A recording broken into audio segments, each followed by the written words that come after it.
Welcome back to Movies Recap Repo, your go-to channel for the best movie recaps. Today, we're diving into a hilarious and terrifying story about a college student who gets a very unusual birthday present, getting murdered over and over again. Our story begins with Tree, a popular sorority girl, waking up in a stranger's dorm room.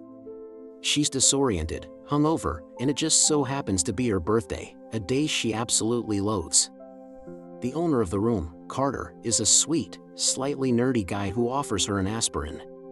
Tree, being the queen bee she is, barely gives him the time of day, grabs her things, and rushes out, completely ignoring his awkward attempts at conversation. Her walk back to her sorority house is a series of familiar, yet annoying, events. She ignores a call from her dad, dodges a petition-waving student, and witnesses a car alarm going off. Inside her sorority, she deals with her judgmental house president, Lori, who passive-aggressively gives her a cupcake for her birthday. Tree, in her typical fashion, tosses it straight into the trash. That evening, Tree heads to a party, taking a shortcut through a dark underpass. Suddenly, the creepy music box from a baby-faced mascot toy starts playing. A figure wearing that same creepy baby mask appears, and after a terrifying chase, they corner her and end her life. Then, she wakes up. Not in a hospital, not in the afterlife, but right back in Carter's dorm room. The same song is playing, and Carter is there, offering her an aspirin. It's her birthday, all over again. Tree is confused, chalking it up to a bizarrely vivid dream. She repeats her day, the same annoying encounters, the same ignored call from her dad, the same trashed cupcake. She tries to avoid the underpass this time, choosing a different route to the party. But the killer finds her again. This time, she's attacked at a different location, and once again, her life is cut short. And once again, she wakes up in Carter's bed. The same morning, the same song, the same birthday. Panic starts to set in. This is not a dream, this is a nightmare she can't escape. After a few more loops of dying in various gruesome ways, Tree finally realizes she's stuck. She confides in Carter, the one constant, stable person in her repeating day. Initially, he's skeptical, thinking she's either crazy or playing a prank.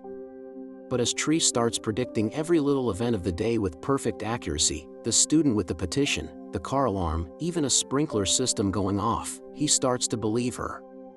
Carter suggests a brilliant, if morbid, idea. Since she can't die permanently, she has an infinite number of chances to solve her own murder. She needs to use each day to gather clues and identify her killer. So, Tree creates a list of potential suspects. At the top is her professor, Gregory, with whom she's having an affair. She also suspects her roommate Lori, who seems a little too jealous, and Tim, a guy she rejected. Tree begins her investigation. She spies on Gregory, but he has a solid alibi with his wife. She confronts Tim, but he just seems pathetic, not murderous. Each loop ends with her death, but each death brings a new piece of information. The repeated dying starts to take a toll on her, not just mentally but physically. Each death leaves her weaker, with visible injuries carrying over slightly from one day to the next.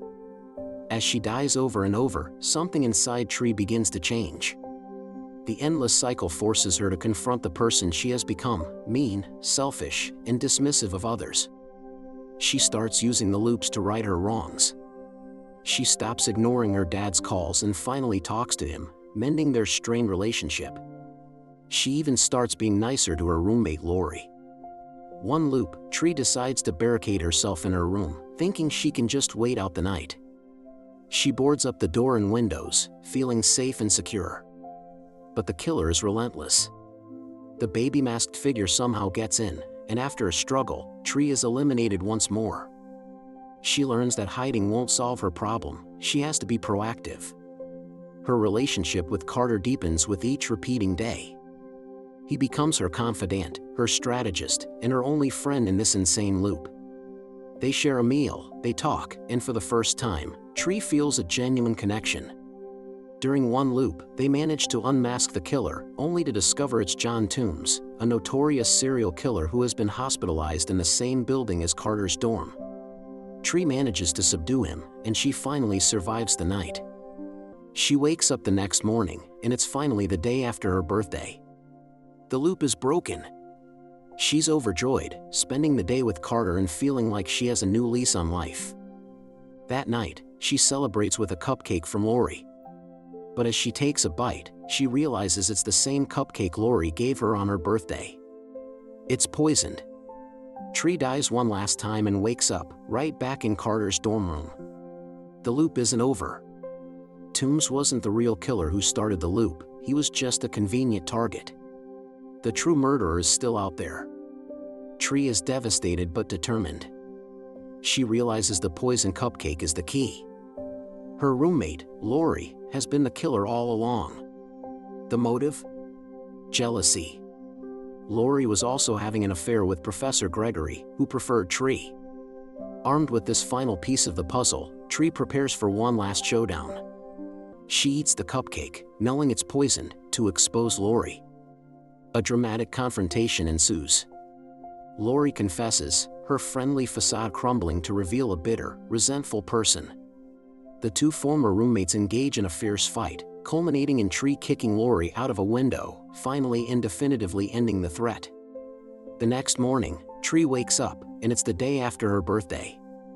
For real this time. The loop is truly broken. She finds Carter, and they share a well-earned moment, ready to start a new day, and a new life, together. And that's a wrap on this wild, looping ride. If you enjoyed this recap, don't forget to hit that like button, subscribe to Movies Recap Repo, and ring the bell so you never miss another video. See you in the next one.